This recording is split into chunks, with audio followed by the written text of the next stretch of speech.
हम आपको बताना चाहते हैं कि कच्ची उम्र में पक्के रिश्तों का लड़कियों पर क्या प्रभाव पड़ता है।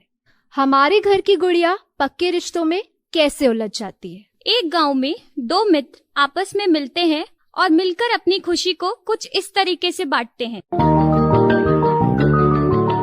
सुरेश, अरे मोहन तू। अरे भाई कैसा है? अरे यार गले मिले इतने सालों बाद मिला यार। अरे यार और यहाँ कैसे? बस यार इधर से मैं घूम रहा था, सोचा मैं तेरे पास से मिलके चलूं। अच्छा सब छोड़, पहले ये खा। अरे बट ये मिठाई किस खुशी में भाई? तुझे पता है मेरे घर में बेटा हुआ है? हैं? बेटा? रुक एक सेकंड, तू ये मिठाई खा। ले एक और खा। ये किस खुशी में? तुझे पता है मेरे घर बेटी हुई है, बेटी। अरे अच्छा सुरेश, एक बात पूछूं तुझसे? अरे यार पूछ। अच्छा तू एक बात बता, तेरे घर पे बेटी हुई है तो खुश तो है ना? अरे हाँ यार, क्यों नहीं, मैं बहुत खुश हूँ। अच्छा ये तो बहुत अच्छी बात है भाई। यार इसी बात पे मुझे एक विचार आया है, तुझे पता है मैं सोच रहा था हमारी ये दोस्ती को हम रिश्तेदारी में बदल देते हैं।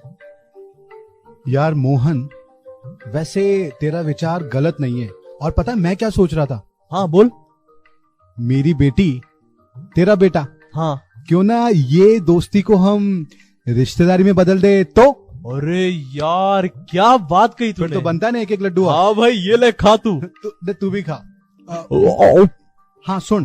हाँ भाई, जब मेरी बेटी 12 साल की हो जाएगी ना, देख तब मैं अपनी बेटी का ब्याह तेरे बेटे के साथ कर दूंगा। और ये सुरेश की जुबान है भाई। तो ठीक है, फिर मैं ये रिश्ता पक्का समझूं? अरे पक्का, एकदम पक्का। ठीक है भाई। आओ समधी जी, गले तो मिल लो। अरे आओ आओ। रिश्ता पक्का होने के 12 साल बाद एक बार गुड़िया स्कूल से वापस आती है और स्कूल में परीक्षा में प्रथम स्थान प्राप्त करने पर खुश होते हुए अपने पिताजी के पास आकर कुछ इस तरीके से कहती है। पिताजी देखो, मैं पूरे विद्यालय में प्रथम आई हूँ। मेरी टीचर जी कहती हैं तुम पढ़ने में बहुत अच्छी हो। मैडम जी ने कहा है कि अगली कक्षा में दाखिला जरूर लेना। पिताजी मेरा दाखिला करवा देना, मुझे पढ़ लिख कर अफसर बनना है। अरे वाह बेटी, तू पूरी स्कूल में फर्स्ट आई है, ये तो बहुत खुशी की बात है। और तुझे पुरस्कार मिला, ओ दिल गदगद हो गया मेरा भाई। लेकिन मेरी एक बात तू सुन ले, तुझे जितना पढ़ना था ना तू पढ़ ली। अब तेरी पढ़ाई बहुत हो गई, अब तेरे ब्याह का समय आ गया। और तू तो जानती है वो मेरा दोस्त मोहन, अरे उसके लड़के मनोज के साथ मैंने तेरा रिश्ता तय कर दिया। और अगले ही महीने 14 तारीख की तेरी शादी हुई है। और देख छोरी, मैं जुबान दे चुका हूँ, जुबान से फिरूंगा नहीं मैं। पर पिताजी, टीचर जी ने बताया कि लड़की के ब्याह की सही उम्र तो 18 वर्ष की होती है, पर मैं तो अभी 18 वर्ष की हुई नहीं। अरे पागल, तुझे कुछ नहीं पता। तेरी माँ का ब्याह भी तो इसी उम्र में हुआ था और मैंने उनको जुबान दे दी, मतलब दे दी। अब समाज में मैं अपनी नाक नहीं कटवा सकता और ये परंपरा तो सदियों से चली आ रही है। तू क्या जानती है जो तेरे या तेरे टीचर जी के कहने से नहीं बदल सकती, समझी? चल अंदर। अरे सुनती हो, ये तेरी छोरी का स्कूल जाना बंद कर दे, वरना इस कोर्स की टीचर जी को देख लूंगा मैं, न जाने और क्या क्या सीख कर आएगी। हाँ? 1 महीने बाद उसकी शादी हो जाती है और वे अपने ससुराल चली जाती है। और एक दिन अचानक, अरे माँ कहाँ हो? अरे देखो गुड़िया को क्या हो गया, इसकी लगता है इसकी तबीयत खराब हो गई है। तो सच में बहुत खराब है। चल चल बेटा, हम इसे किसी डॉक्टर साहिबा के पास ले चल। चलो चलो चलो चलो। और मनोज और उसकी माँ डॉक्टर साहिबा के पास गुड़िया को ले जाते हैं और डॉक्टर गुड़िया की शारीरिक स्थिति की जानकारी उन्हें बताते हैं। आपको पता है आपकी बहू कम उम्र में माँ बनने वाली है, जिससे उसकी जान को खतरा हो सकता है। क्यों? खतरा क्यों? क्योंकि लड़की की कम उम्र में माँ बनने के कारण उसका गर्भ कमजोर होता है, जिसके कारण वो बच्चा अपने गर्भ में संभालने के लायक नहीं रहती, जिससे माँ और बच्चे दोनों को खतरा हो सकता है। पर हमने भी तो इसी उम्र में बच्चे पैदा किए थे डॉक्टर साहिबा। भारत में रोजाना 100 में से 55 महिलाएं ऐसे ही रोग से मरती हैं। क्या आप चाहती हैं कि आपकी बहू बेटियां इसी बीमारी की शिकार हो जाएं?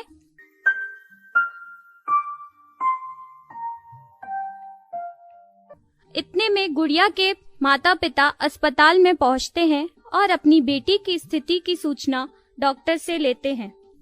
डॉक्टर साहिबा, हमारी गुड़िया बच तो जाएगी ना?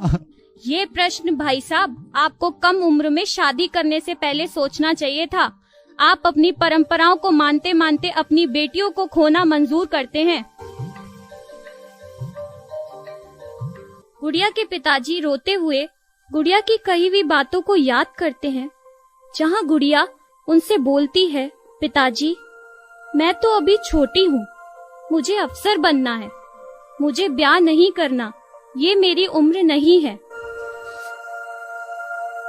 काश मैं अपनी गुड़िया को समझ पाता। काश मैंने उस दिन उसकी बात सुनी होती तो आज वो जिंदा होती। आपको पता है, मनोज तो फिर से बाप बन सकता है, पर क्या गुड़िया जैसी लड़कियां कम उम्र में माँ बन सकती है? क्या कहीं आज हम भी कच्ची उम्र में पक्के रिश्ते बांधकर अपनी बेटियों की जीवन रेखा को समाप्त तो नहीं कर रहे? सोचिए। श्रोताओं, बाल विवाह ये प्रथा अपने भारत देश की बहुत ही प्राचीन समय से चली आ रही प्रथा है, जिससे उन दोनों बच्चों का भविष्य जिनका विवाह इस तरह से होता था, उनके बारे में कभी भी कोई सोचता नहीं था और इस कारण उनका भविष्य पूरी तरह से खराब हो जाता था। श्रोताओं, कुछ लोगों का कहना है कि बाल विवाह से एक बड़ा लाभ ये है कि बचपन से साथ रहने के कारण पति पत्नी के स्वभाव में अच्छा सामंजस्य हो जाता है। बचपन में बुद्धि कोमल होती है और उसको मोड़ना सरल होता है। अतः बचपन में विवाह कर लेने से पति पत्नी धीरे धीरे एक दूसरे के अनुकूल हो जाएंगे और उनमें संघर्ष कम होगा।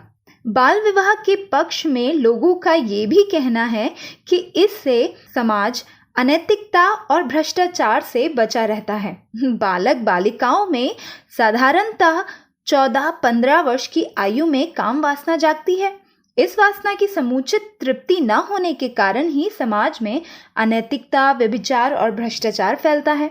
अरे रुकिए जनाब, एक दूसरा पक्ष तो ये है कि इससे छोटी आयु में ही जिम्मेदारियां पड़ जाने से स्त्री पुरुष की आत्मोन्नति में अधिक प्रगति हो पाती है। विवाह से जीवन में स्थिरता आ जाती है। संतान उत्पन्न हो जाने पर पुरुष अपनी जिम्मेदारियों को अनुभव करके अपनी आर्थिक उन्नति की ओर विशेष ध्यान देने लगता है। श्रोताओं, इतने पक्ष होने के बाद भी, जी हाँ, बाल विवाह के उपरोक्त लाभों के होते हुए भी उससे अनेक हानियां हैं, जिनके कारण उसका घोर विरोध किया जाता है। सोशल सर्विस इन इंडिया में सर एडवर्ड ब्लंट ने बाल विवाह के पक्ष में ये सम्मति प्रकट की है कि इससे स्त्रियों के शीघ्र संतानें उत्पन्न होती हैं और तरुणावस्था में प्रसव के समय 30-35 वर्ष की आयु होते होते 4 या 6 बच्चे पैदा करके उनकी मृत्यु हो जाती है। सर ब्लंट के इस मत से प्रत्येक विचारवान व्यक्ति सहमत होगा। जी हाँ श्रोताओं, भारत में स्त्रियों की संख्या में कमी का एक मुख्य कारण है बाल विवाह। बाल विवाह के कारण बाल विधवाओं की संख्या भी बढ़ती है, जिनका पुनर्विवाह न होने के कारण समाज में व्यभिचार और भ्रूण हत्याएं बढ़ती है। इन असहाय स्त्रियों को पशुवत जीवन व्यतीत करना पड़ता है, जो बहुत ही दुखद है। श्रोताओं, साथ ही बाल विवाह से संतान आदि के चक्कर में पड़कर स्त्री पुरुष दोनों की शिक्षा में बाधा पहुंचती है। साधारणतः यह देखा जाता है कि बाल विवाह के बाद लड़के लड़की सभी पढ़ाई छोड़ देते हैं, क्योंकि उनका ध्यान दूसरी ओर जो चला जाता है। हाँ भाई, जिम्मेदारियां जो बढ़ जाती है। श्रोताओं, सबसे भयंकर दुष्परिणाम तो ये है कि कम उम्र में शादी करने से स्त्रियों के रोगों में वृद्धि हो जाती है। नाना प्रकार के रोगों में फंसकर असमय ही संसार से विदा हो जाती हैं, या फिर जीवन भर रोगिणी और निर्बल बनी रहती हैं। जी हाँ श्रोताओं, बीमारियां जैसे anaemia, diabetes, cervical cancer, arthritis आदि की समस्या बढ़ने व होने की अधिक संभावना होती है। बाल विवाह से निर्बल संतान उत्पन्न होती है, जिससे प्रजाति या जच्चा निर्बल होता है। शरीर और बुद्धि से युवा होने से पूर्व विवाह करने से पुष्ट संतानें उत्पन्न नहीं हो सकती। जी हाँ श्रोताओ, बाल विवाह के केवल दुष्परिणाम ही होते हैं, जिनमें सबसे घातक शिशु व माता की मृत्यु दर में वृद्धि है। शारीरिक और मानसिक विकास पूर्ण नहीं हो पाता। श्रोताओं, बाल विवाह को रोकने के लिए इतिहास में कई लोग आगे आए और स्पेशल मैरिज एक्ट के बाद चाइल्ड मैरिज रिस्ट्रेंट नामक बिल पास किया गया। इसमें लड़कों की उम्र बढ़ाकर 21 वर्ष और लड़कियों की उम्र बढ़ाकर 18 वर्ष कर दी गई। स्वतंत्र भारत में भी सरकार द्वारा इसे रोकने के कई कानून बनाए गए, जिससे कुछ हद तक इनमें सुधार आया, परंतु ये पूर्ण रूप से समाप्त नहीं हुआ। सरकार द्वारा कुछ कानून बनाए गए, जैसे बाल विवाह निषेध अधिनियम 2006 जो अभी अस्तित्व में है। यह अधिनियम बाल विवाह को आंशिक रूप से सीमित करने के स्थान पर इसे सख्ती से प्रतिबंधित करता है। इस कानून के अंतर्गत बच्चे अपनी इच्छा से वयस्क होने के 2 साल के अंदर अपने बाल विवाह को अवैध घोषित कर सकते हैं। श्रोताओं, बाल विवाह को रोकने के लिए हमें समाज में जागरूकता फैलाना बेहद जरूरी है। जी हाँ, मीडिया इसे रोकने में प्रमुख भागीदारी निभा सकती है। शिक्षा का प्रसार बेहद जरूरी है और गरीबी का उन्मूलन करना बेहद जरूरी है। हाँ तो श्रोताओं, हम सोचते हैं कि आपको समझ आ गया होगा कि पक्की उम्र के रिश्ते पक्की उम्र में ही बांधे जाएं तो अच्छा है। तो याद रखिए, बेटी के विवाह की उम्र 18 वर्ष ही होनी चाहिए।